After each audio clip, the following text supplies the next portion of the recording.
Għandek minnaħa politika ta' biża', politika ta' attakki personali, politika negattiva, politika li lilkom qed tgħidilkom oqgħodu status quo. Ejja nibqgħu kif aħna, m'għandniex għalfejn nibdlu. Ejja nibqgħu kif aħna. Naħseb tafu x'ġara f'dan l-aħħar 13 sena. Jew inkella politika li toffri nifs ġdid, qed toffri direzzjoni għaż-żgħażagħ, għall-ħaddiema, għan-negozji, għall-anzjani tagħna, politika pożittiva.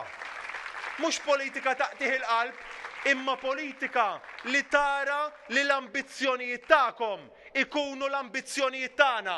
Dan huwa dak li se tkunu qed tifutaw għalih fit-30 ta' Mejju. Stqar Alex Borg waqt attività fis-swieq fejn spjega li kien propju għaliex irid joffri futur sabiħ lil poplu Malti wawċi li l-Partit Nazzjonalista nieda l-viżjoni tiegħu għal sistema ta' metro. L-ewwel linja se tkun qed tieqaf fit-8 stazzjonijiet bit-8 vjaġġi fis-sija li jieħdu 7 minuti kull wieħed. Alex Borg spjega li mal-ewwel mitjum tibda l-implementazzjoni u fl-ewwel 5 snin tkun lesta l-ewwel linja li se tkun qed titlaq mill-Ajruport Internazzjonali ta' Malta u tispiċċa Pembroke. Dik hija id-differenza, dik hija l-kompetenza, dik hija l-kredibilità li għandu bżonn pajjiżna.